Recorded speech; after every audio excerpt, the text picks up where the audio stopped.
down your door." "Who is it?" said Lao Lao. "What do you want?" "Open up in the name of the Emperor."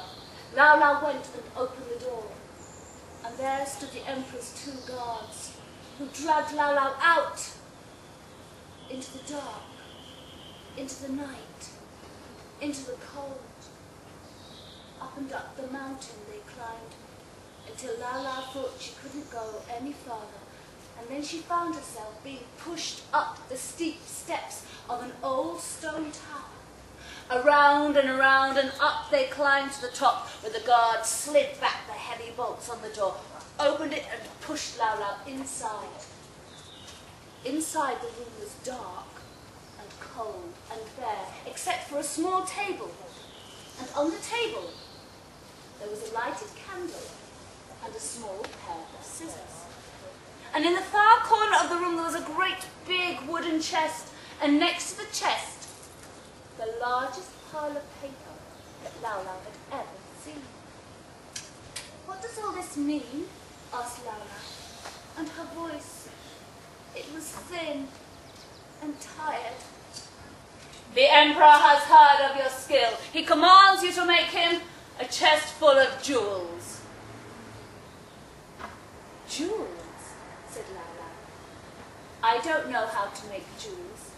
I just take paper and cut simple shapes." "Well, the Emperor has ordered a chest full, and I suggest you start." And with that the guards turned and left the room, locking the door behind them. Lao Lao could hear them going down to the bottom of the stairs. Poor Lao Lao. What could she do? There seemed to be only one thing to do. She went over to the paper and touched it. She'd never seen such beautiful paper before. Each piece was thick and smooth and a pure, dazzling white. "Diamonds, I suppose," said Lao Lao. And so she started to fold and cut the paper, and perhaps from habit, or perhaps to make herself feel brave, she started to sing. Fold it and cut it. Her voice faltered, and 2 tears trickled down her cheek. She was so alone, and there were no children there to watch her as she cut the paper. Perhaps if I pretend the children are here," she whispered softly to herself. "As Lao Lao sits alone in the tower, perhaps we should be the children and say the rhyme for her. Fold it and cut it and turn it around. Open it up and see what you've found." Lao Lao worked hard folding and cutting the paper, and slowly the chest in the corner of the room started to fill with the carefully cut pieces of paper. But as the night wore on, Lao Lao grew colder and colder, and her movements grew slower and slower, till eventually they stopped. Outside, the black night sparkled with diamonds of its own, and a slip of cold moon shone in through the tower window, gently lighting Lao Lao's face as she lay exhausted on the floor of the tower.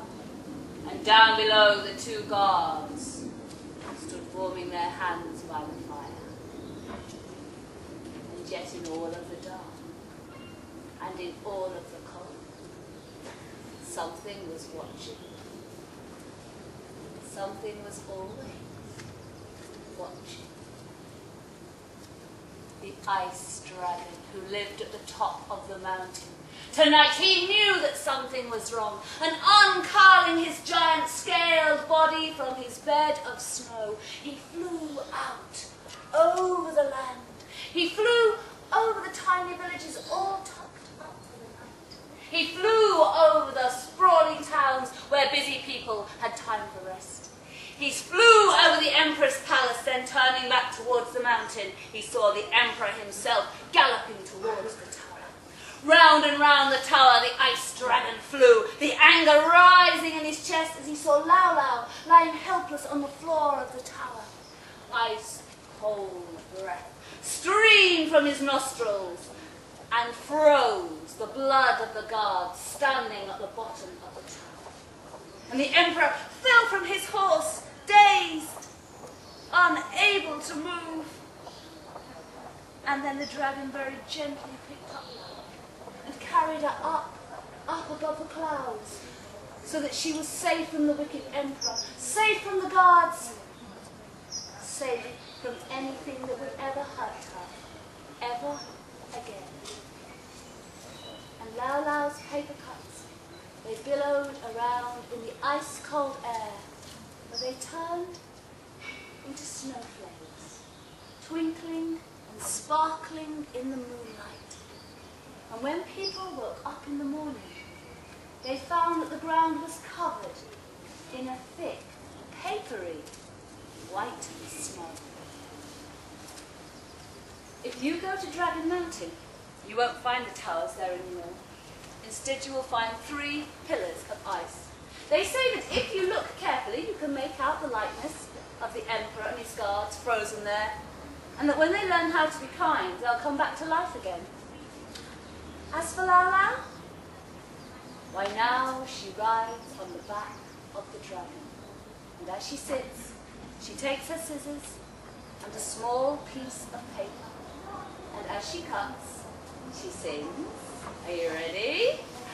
Fold it and cut it and turn it around, open it up and see what you found. Did you know that in the spring she fills all of the trees with the palest of pink blossoms? And the summer fields are full of her flowers, of red and yellow and blue. She has an autumn harvest of apples and nuts, but most precious of all, as a winter gift, white snowflakes fall from her